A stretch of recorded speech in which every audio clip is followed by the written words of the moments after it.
Assalamualaikum warahmatullahi wabarakatuh. Perkenalkan, saya Dewi Andayani Ismara, mahasiswa PPG dalam jabatan tahun 2022 dengan nomor peserta 2015 01 88 3888. Saya bertugas di SMP 221 Jakarta, Provinsi DKI Jakarta. Ini formulir UKIN saya. Demikian perkenalan singkat. Wassalamualaikum warahmatullahi wabarakatuh.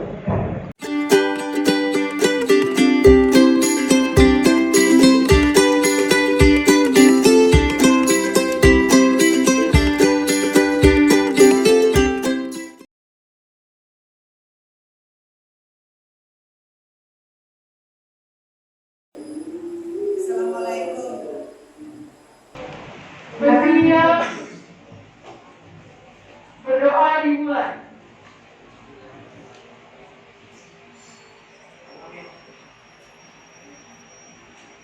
Berdoa selesai, memberi salam. Assalamualaikum warahmatullahi wabarakatuh. Waalaikumsalam warahmatullahi wabarakatuh. Selamat pagi. Pagi. Sehat ya kalian? Alhamdulillah. Hari ini saya mau absen kalian dulu. Siapa Malika yang terakhir? Gerald. Keterangannya apa? Sakit. Ada lagi? Jadi hanya satu yang tidak hadir hari ini. Gimana hasil dari PTS kemarin?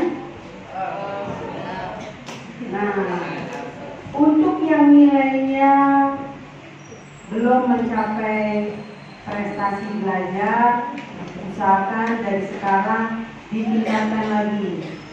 Nah, untuk yang sudah mencapai KKM, jangan puas dulu. Terus tingkatkan belajar kalian. Nah, yang nilainya di atas KKM, pertahankan nilai kalian sampai nanti penilaian akhir semester. Minggu yang lalu kita sudah bahas tentang bentuk kerjasama negara-negara ASEAN. Ya. Siapa yang bisa menyebutkan letak geografis Indonesia?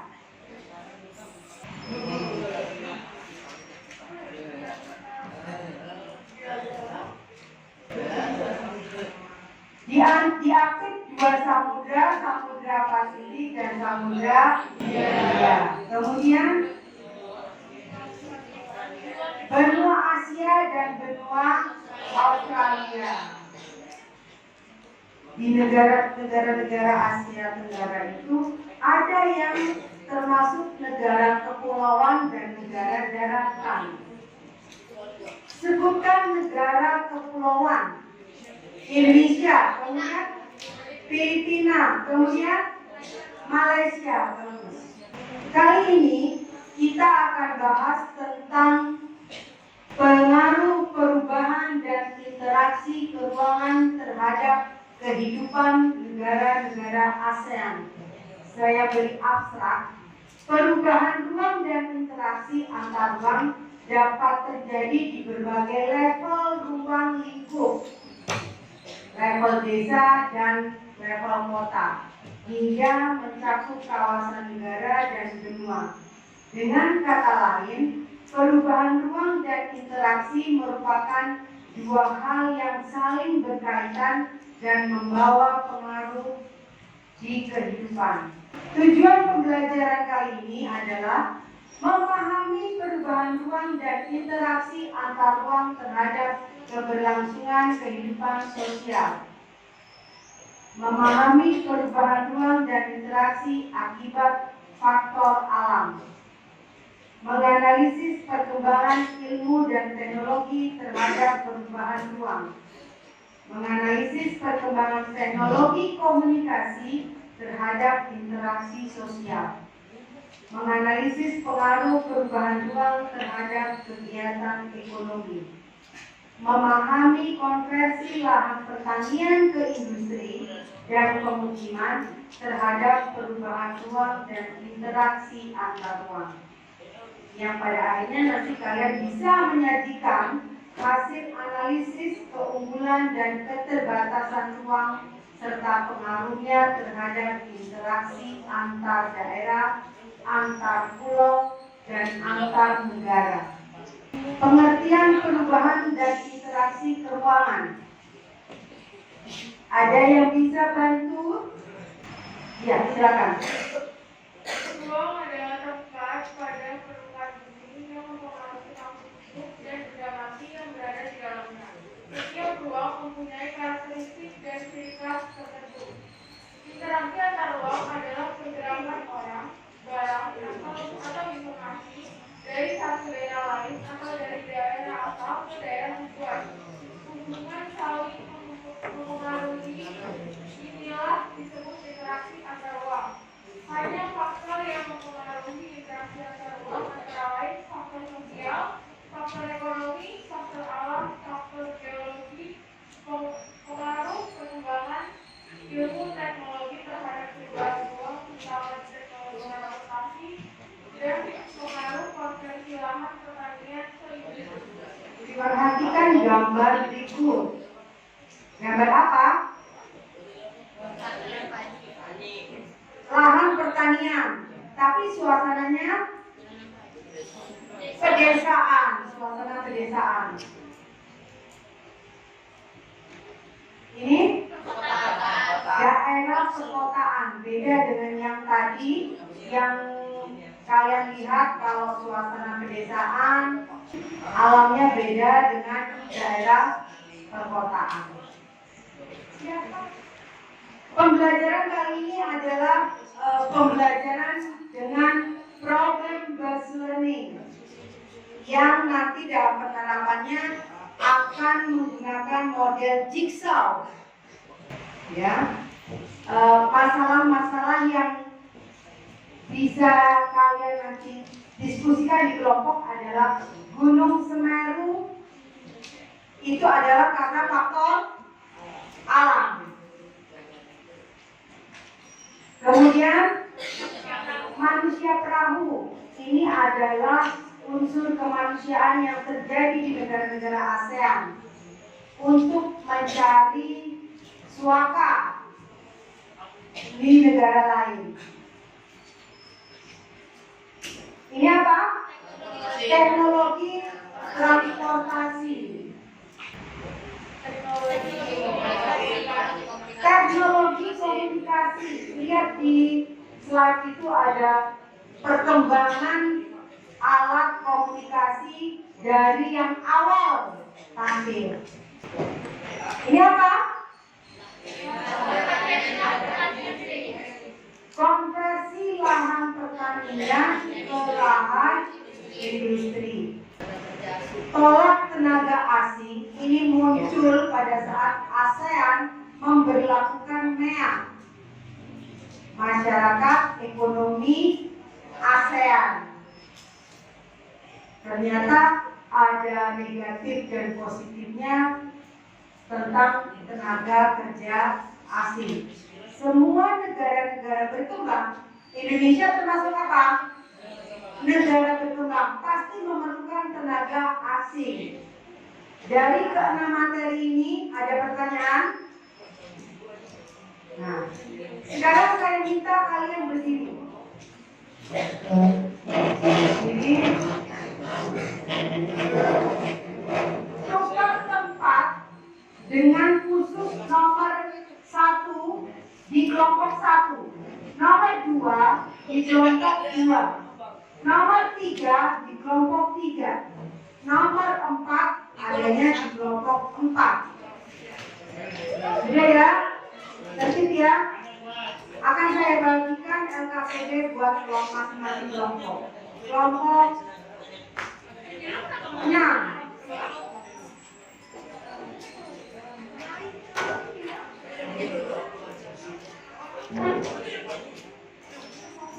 Kelompok 5, masing-masing pegang 1. Kelompok 4,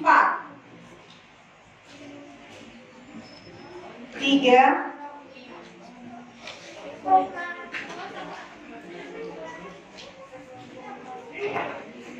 kelompok 2, kelompok 1. Ya, masing-masing kelompok pegang LKPD-nya satu-satu.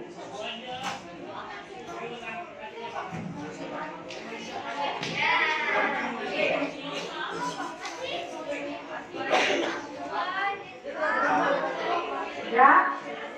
Nah, sekarang diskusikan materi tersebut dalam kelompok ahli. Ini namanya kelompok ahli. Nanti setelah kalian diskusi, kalian balik lagi ke kelompok asal.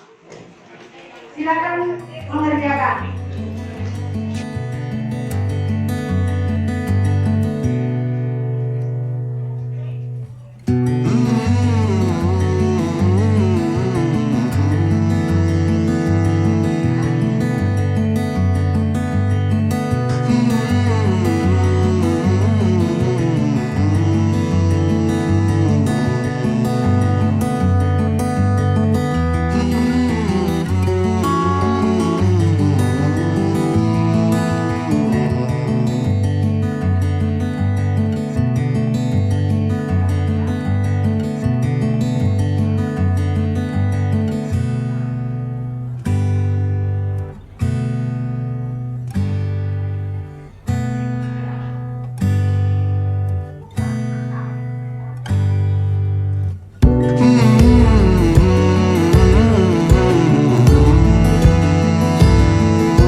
sampai 5, kalian harus kembali ke kelompok asal.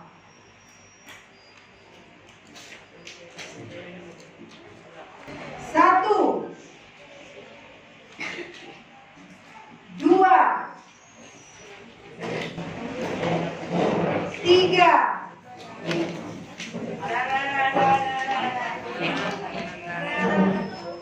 4,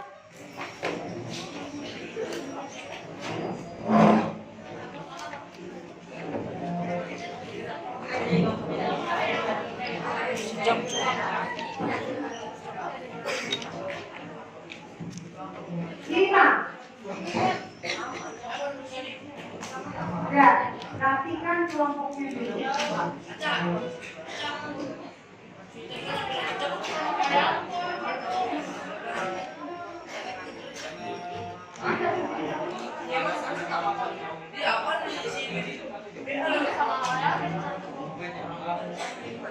Ya, setelah kalian balik ke kelompok asal, nah sekarang diskusi lagi materi yang sudah kalian dapat. Tambahkan materi dengan teman-temannya. Yang belum lengkap, beri keterangan dari teman-teman kelompoknya.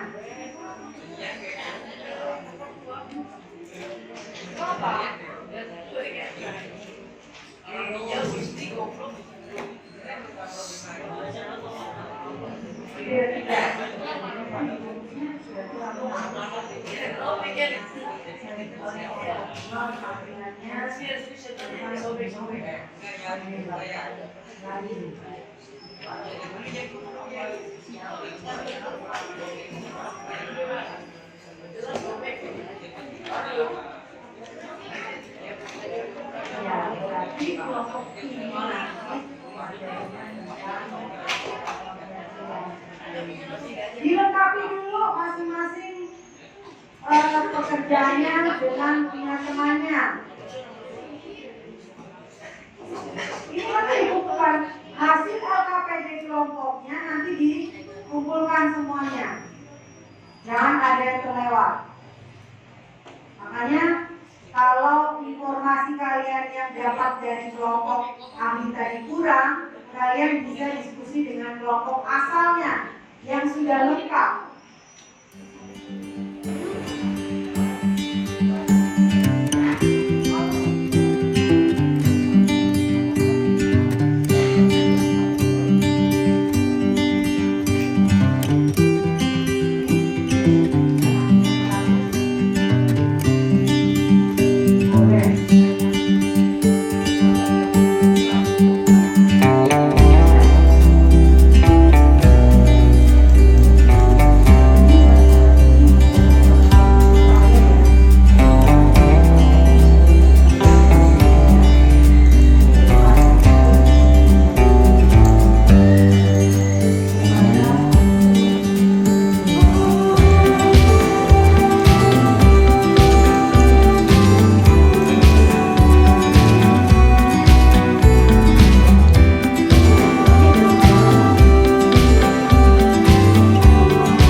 Ya, diskusi saya anggap selesai. Sekarang adalah presentasi masing-masing kelompok.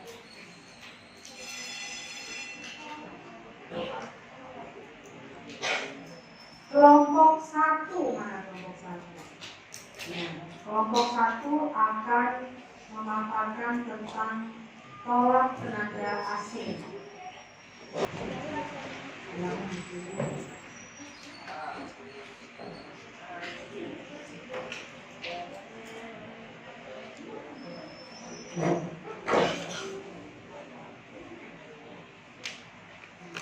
Silakan.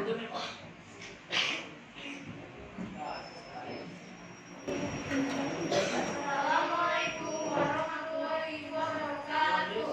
Waalaikumsalam warahmatullahi wabarakatuh.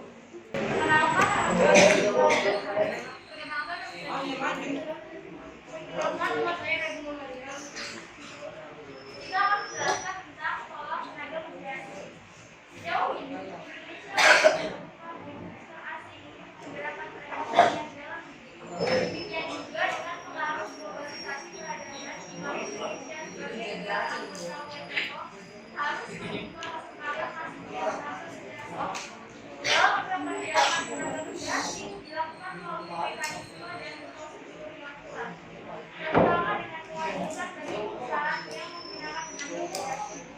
Asosiasi Serikat Pekerja Indonesia mengaspek menolak kebijakan pemerintah atas keberadaan tenaga kerja karena hasilnya akan pengangguran dan maraknya keputusan hubungan kerja sampai masalah yang dialami pekerjaan Indonesia.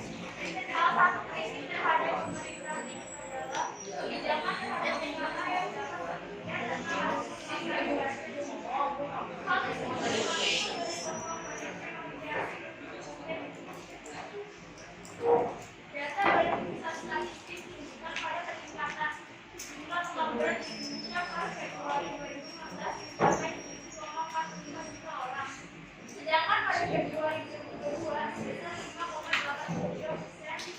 Sedangkan 11,53 juta orang atau 5,83% penduduk usia kerja yang terdampak COVID-19. Bagaimana COVID-19 mempengaruhi angka pengangguran di Indonesia?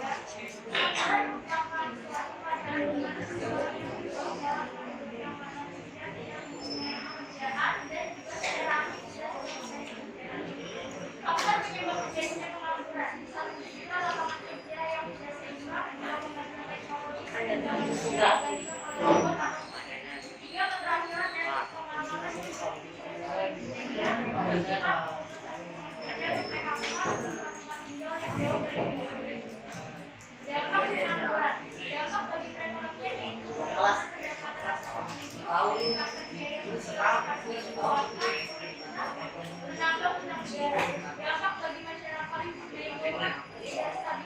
tingkat kerja yang menambah utang negara. Dampak bagi masyarakat yang membuat ketidakstabilan politik dan sosial. Sisi positif dari tenaga kerja asing. Tenaga kerja asing pada lebih pengalaman. Tenaga kerja asing yang lebih canggih. Sisi negatif dari tenaga kerja asing. Pengangguran di yang masih di Indonesia, sehingga mereka tidak begitu menarik sehingga hal-hal tidak. Kesimpulan,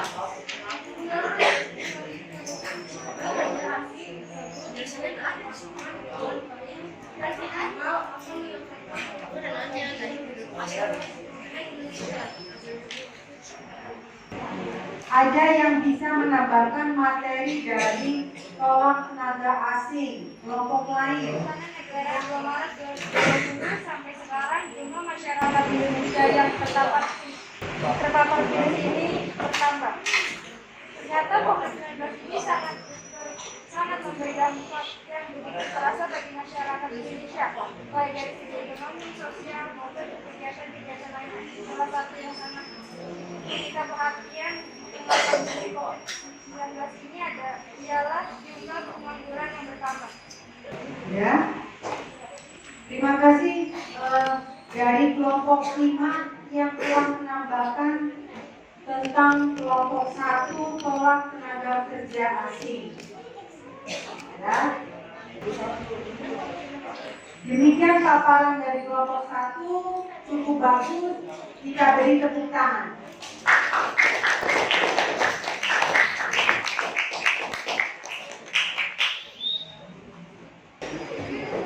Dari kelompok 2, 3, 4, 5, 6. Siapa yang mau maju untuk tampil? Kelompok 2 juga. Ya, silakan.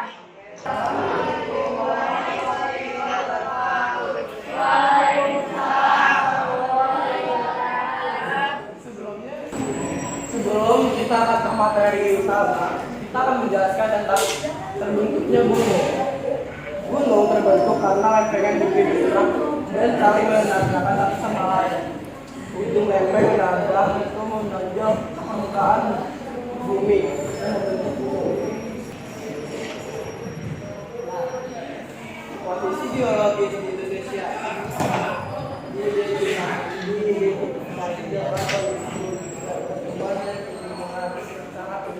Indonesia berada di dua sumber alat dan media tektonik. Itu Pasifik adalah pegunungan yang mengelilingi Samudra Pasifik.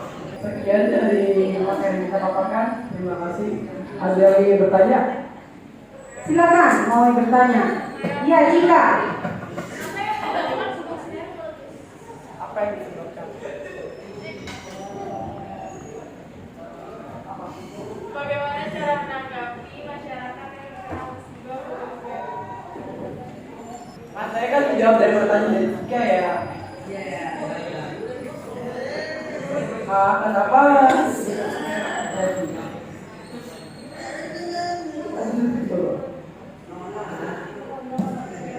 Karena gunung Semeru erupsi yang ada 3 hal yang menyebabkan sebuah gunung berapi bisa meletus, yakni volume di dapur magma sudah penuh, ada longsoran di dapur magma yang terjadi disebabkan adanya pendarahan magma, adanya longsoran di dapur magma.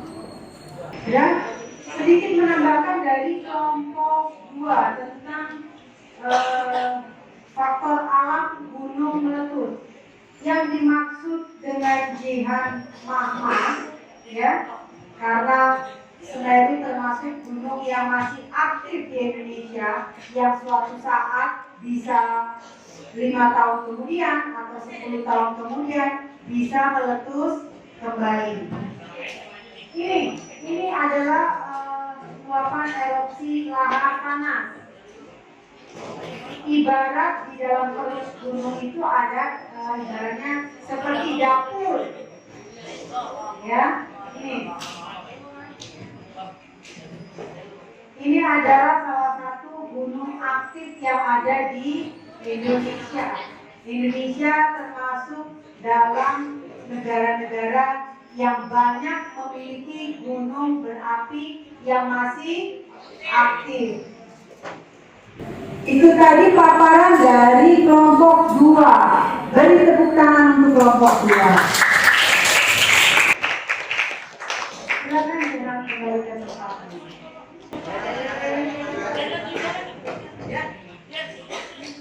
Saya berikan kesempatan dari 3, 4, 5, 6. Siapa yang mau maju? Nanti saya ingin kelompok 4 maju ke depan.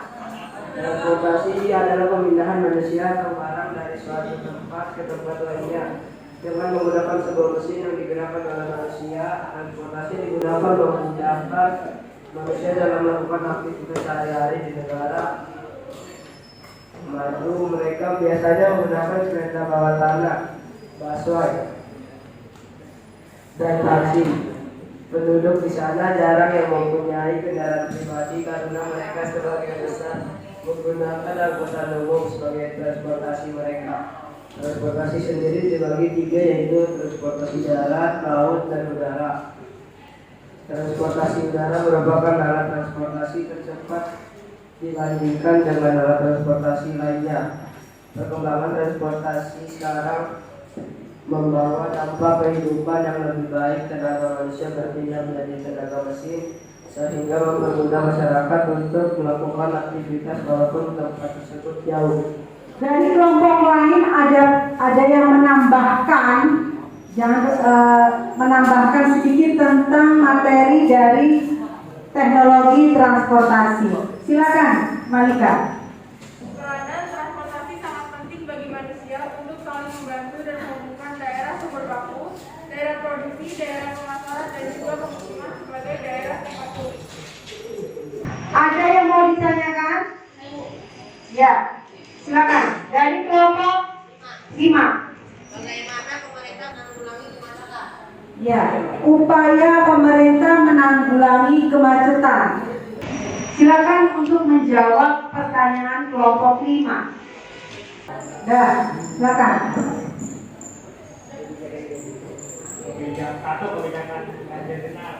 Ya, peraturan pemerintah DKI Jakarta memperlakukan ganjil genap. 2. Pembangunan MRT. 3. Penambahan armada Transjakarta. Itu tadi adalah salah satu upaya pemerintah untuk menanggulangi kemacetan. Artinya begini, pemerintah mengajak masyarakat untuk beralih ke transportasi umum. Jadi yang punya mobil 5, punya mobil 3, itu berusaha untuk menggunakan fasilitas kendaraan umum. Silakan kelompok 4 untuk menempati tempatnya. Terima kasih. Beri tepuk tangan.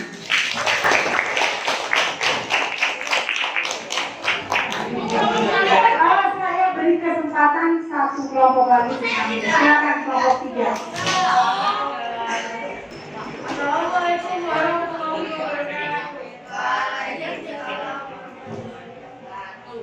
Perkenalkan, nama saya Malika Zawataya.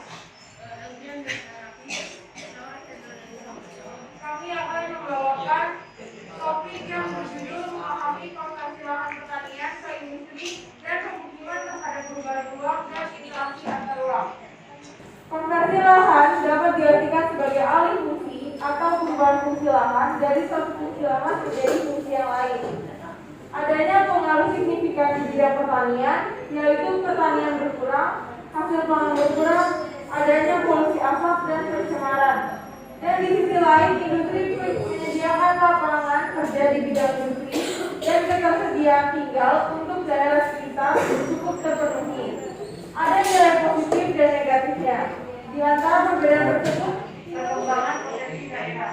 Dan dampak negatifnya adalah berkurangnya produksi pangan, meningkatnya harga pangan, berkurangnya daerah resapan air, berkurangnya pasokan air tanah, dan kerusakan ekosistem. Sampai di sini kalau ada yang menambahkan materi. Silakan kalau ada tambahan materi kelompok lain yang membahas tadi tentang konversi lahan pertanian ke lahan industri. Saya hanya ingin menambahkan tentang para petani yang lahan pertaniannya berubah menjadi lahan industri.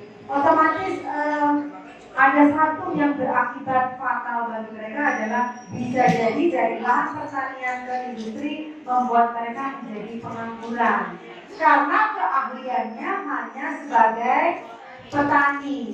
Sementara untuk lahan industri diperlukan kemampuan lain. Gak mungkin para petani itu kemudian berangkat menjadi pekerja di salah satu PT yang ada di kawasan industri kalau tidak punya kemampuan, keahlian. Ya.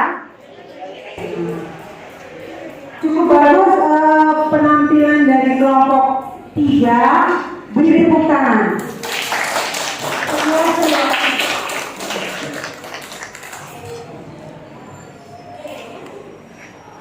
Hari ini kelompok kalian cukup bagus untuk tampil dalam pembelajaran kali ini tentang materi perubahan ruang dan interaksi di negara-negara ASEAN.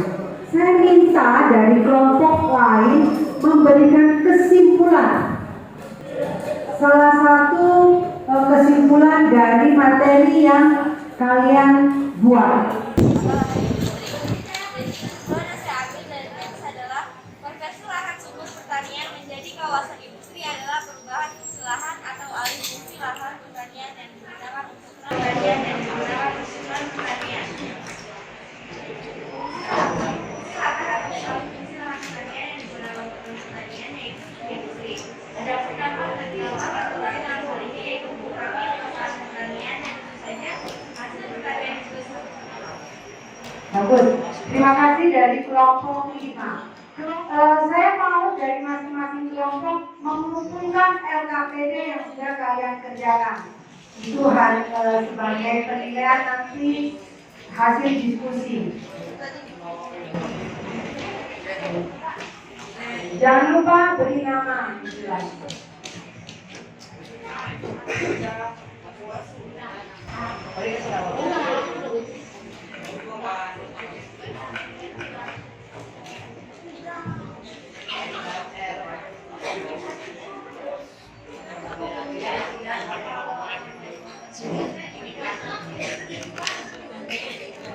Untuk minggu depan, pertemuan selanjutnya kita persiapkan materi tentang pembahasan soal-soal PTS yang sudah kalian kerjakan kemarin. Ya. Nilainya juga akan diberitahukan. Ya. Terima kasih kalian sudah mengikuti pembelajaran kali ini. Ketua kelompok silakan pimpin berdoa. Berdiam.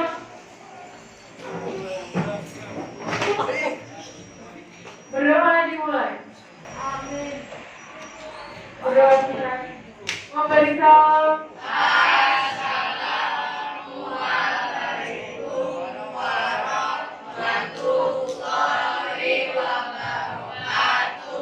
Waalaikumsalam warahmatullahi wabarakatuh.